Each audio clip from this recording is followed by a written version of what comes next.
السلام عليكم ورحمة الله تعالى وبركاته. خوتي صلوا على النبي المصطفى. الفيديو هذا اللي هو داير ترند حاليا في اليوتيوب، يعني واحد اليوتيوبر اللي انا نتابعه اللي اسمه سفيان جدي، اللي هو مغربي مقيم في امريكا. شوفوا شو قال له يعني وهو في الطريق.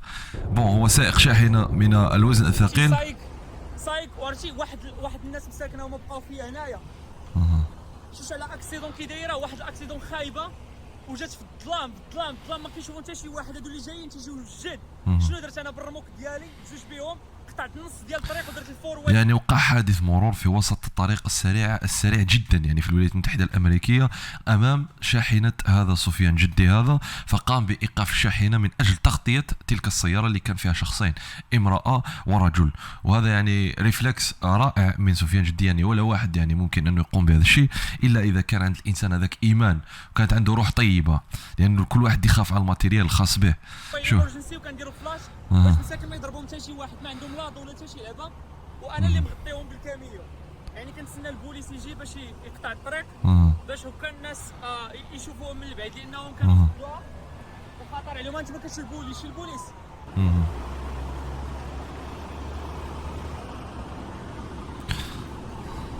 هاي وصلت الشرطة هنا. Hey man. Save them a little bit because they were in a dangerous situation. So I just like, you know. لونجلي نقية. المهم يعني اول ريفلكس يعني اذا ما حدث، لانه انا كنت وقعت لي يعني حادثه متشابهه في وسط الطريق السريع، اول ريفلكس بامكانك انك تقوم به تخرج كل شخص يعني بصحه جيده من داخل السياره اللي وقع لها الحادث وتبتعد عن الطريق، لانه الطريق هذا فيه ناس يعني تقود بسرعه، ناس ما تشوفش مليح، ناس ممكن تكون تحت تاثير المخدرات، تحت تاثير الخمر. اول ريفلكس هو انك تذهب بالارواح خارج الطريق، ثم السياره هذيك يعني بامكانك انك تنقذها. يعني تشوف الروح قبل كل شيء، الانسان قبل كل شيء.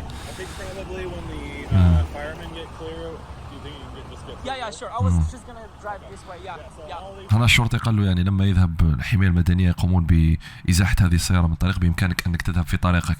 ويعني شكره الشرطي، قال له شكرا لأنك قمت بتغطية هذا الحادث بواسطة الشاحنة الكبيرة تاعك.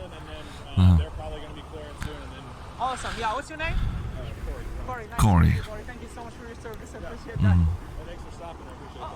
أو قال له الشرطي شكرا، قال له thanks for stopping I really appreciate it. يعني لأنه حمى هذا الروحين، يعني يعني تفقد سيارة خير من أنك تفقد حياتك ولا تفقد رجلك ولا تفقد أي أمر من الأمور الجسدية. اوكي. هاي الفتاة اللي كانت داخل تلك السيارة مع صديقها.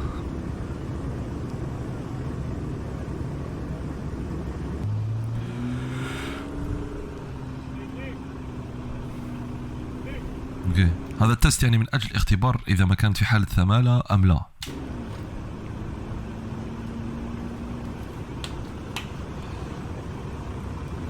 عرفت الاخوان دابا شك فيها على انها كانت سكرانه. انا براسي فاش كنت كنعاونهم قلت لهم راني شميت انهم بحال سكرانين. عرفتي الا درت اكسيدون وهي سكرانه. الناس اللي ما يفهموش اللهجه يعني، لانه كان هناك العديد من البشر يتابعونا من دول عربيه مختلفه، قال بانه لما كان يساعد في هذه الامراه مع ذاك الرجل يعني يشم رائحه الخمر، يعني هناك احتمال بانه الفتاه كانت تقود تحت تاثير الخمر، وهذا امر غير مقبول. باش تحصل البيرمي ديالها كانوا ان يكلفها رخصه السياقه خاصه بها. اختبارات الشرطه الان.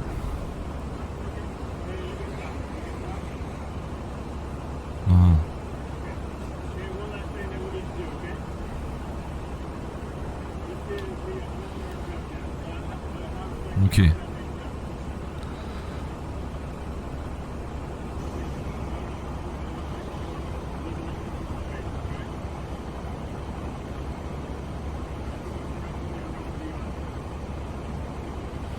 الآن يقوم بإيقافها هنا بعد التأكد من كونها يعني كانت تحت تأثير الخمر.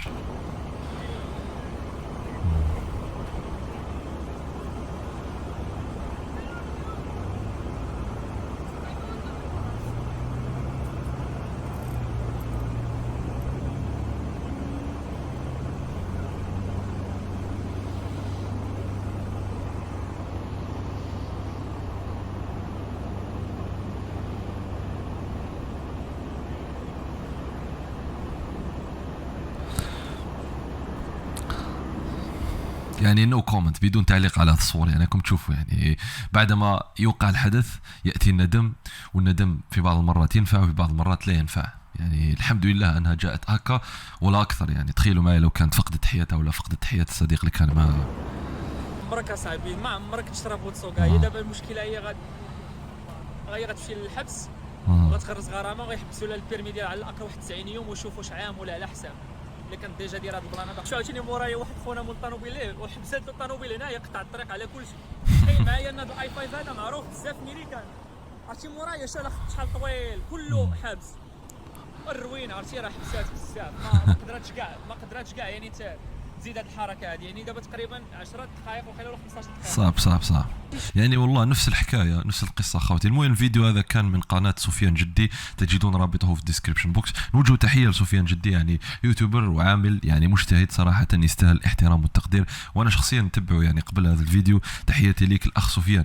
يعني احكي لكم قصه فقط بسيطه يعني لحادث مشابه وقع لنا في الطريق السيار يعني قبل سنوات، والله من اسوأ الذكريات ان شاء الله ما يرجعش بطبيعه الحال.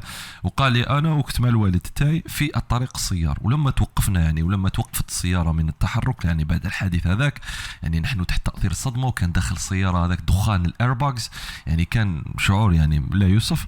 حتى انا حسيت كاني اموت، يعني قلت هل هذه الموت؟ استغفر الله. ومن بعد تيك لما خرجنا من السياره، السيارات يعني يمرون بسرعه كبيره جدا لانه طريق سيار. ثم بعد ذلك يعني ابتعدنا عن الطريق، خرجنا من الطريق، خلينا السياره هناك.